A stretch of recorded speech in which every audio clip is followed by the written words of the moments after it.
notre besoin le plus urgent. Jour 7, une église prosternée devant le Seigneur. Tout au long de cette période de 10 jours, nous avons appris longuement comment nous devions retourner à l'autel de Dieu. Comment reconstruire, rebâtir des autels qui nous rendent accès libre devant le trône de grâce et qui permettent à nos prières d'être exaucées en leur temps. Une église prosternée devant le Seigneur. Une récente étude a démontré que 34% environ des chrétiens adventistes qui sont enregistrés et qui communient ont dans leur famille ou dans leur vécu personnel une méditation ou font des rencontres avec Dieu au quotidien, le soir et le matin. Et à peine 57% seulement de ces chrétiens ont un culte de dévotion personnelle pour rencontrer Dieu chaque jour dans leur vie. Les défis sont d'autant plus grands qu'on se poserait la question que si on a moins de familles qui communient ensemble le matin et le soir, et moins d'individus croyants chrétiens qui puissent avoir un moment de dévotion personnelle avec Dieu, on viendrait à se poser les questions de savoir si nous sommes réellement prêts à porter le message de la vérité présente en ces temps de la fin. Ou si nous sommes vraiment prêts à être ces chrétiens qui sont prêts à annoncer l'avènement du retour de notre Seigneur Jésus-Christ, dont les cloches, les signes nous annoncent son retour très prochain.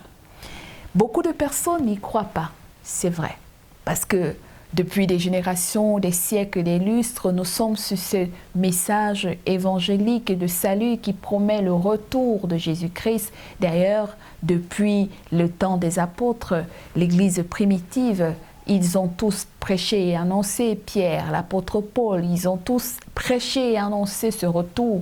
Malheureusement, des générations sont passées, des siècles se sont succédés, le monde entier fredonne et se pose encore les questions de savoir si véritablement ce message est un message vrai, si ce que la Bible enseigne est véritablement un message véridique, est-ce qu'il a une certitude? Mais la parole de Dieu nous dit que le Seigneur parfois tarde à accomplir ses promesses, comme nous le voyons. Mais ce n'est pas parce qu'il tarde qu'il ne le fera pas. De toutes les manières, tôt ou tard, cette révélation parfaite du Fils de Dieu apparaîtra. Et elle viendra comme un voleur. Jésus-Christ lui-même l'a dit dans les prophéties annonçant son événement, qu'il viendra comme un voleur et il surprendra notre humanité. Une église prosternée devant Dieu. Comment comprendre que nous avons besoin de reconstruire ce grand retour de mouvement de notre piété vers une forme de consécration réelle à Dieu en tant qu'Église, en tant qu'individu et en tant que famille. Nous avons besoin de reconstruire cette relation. D'abord, ça commence par une relation personnelle et puis je suis convaincue de cette lumière et de ma consécration avec Dieu. Je peux partager cette espérance avec ceux qui sont autour de moi, mes proches, mes voisins, les membres de la famille, les collègues, les camarades, les collaborateurs, la communauté tout entière. Je partage mon message d'espérance parce que nous attendons l'avènement de son grand jour de retour. Mais comment devions-nous et dans quelle attitude devons-nous être pour espérer ce retour en tant qu'Église, en tant que croyant, en tant qu'individu, en tant que personne? Nous avons le devoir d'avoir une attitude de révérence envers Dieu.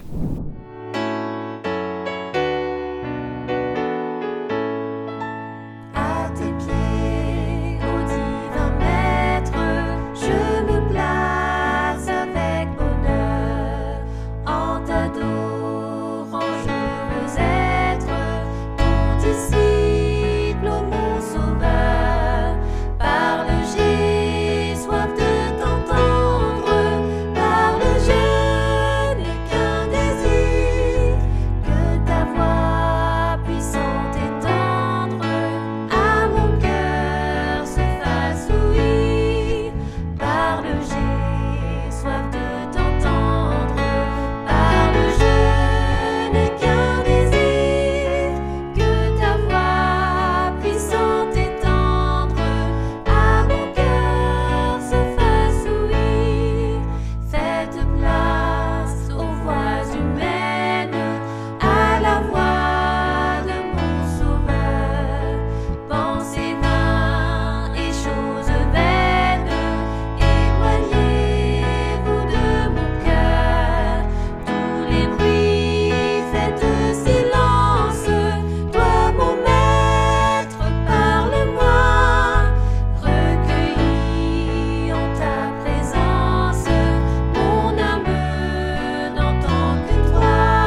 Nous remarquons de plus en plus dans beaucoup de nos environnements de foi ou de religion, beaucoup de bruit et d'agitation autour des services cultes. Des gens qui se lèvent, qui tapent la main, qui claquent les mains, qui tapent les pieds, qui crient, qui s'agitent, qui tombent ça et là en signe de grand culte et de manifestation de la puissance de Dieu. On se demanderait que nous sommes dans un carnaval ou encore dans un bar dancing où parfois même la musique est chantée avec tellement de bruit et d'agitation et on se retrouverait ainsi dans un bar dancing où les gens commencent à exécuter des talents de danse et les autres applaudissent et crient et on se dit c'est un culte d'adoration qu'on donne à Dieu. Et la question fondamentale s'est posée. Nous nous demandons si vous invitez seulement un gouverneur à une réception, où le gouverneur vous invite à le rencontrer chez lui. Allez-vous vous rendre chez le gouverneur avec tant de bruit et tant de tapage?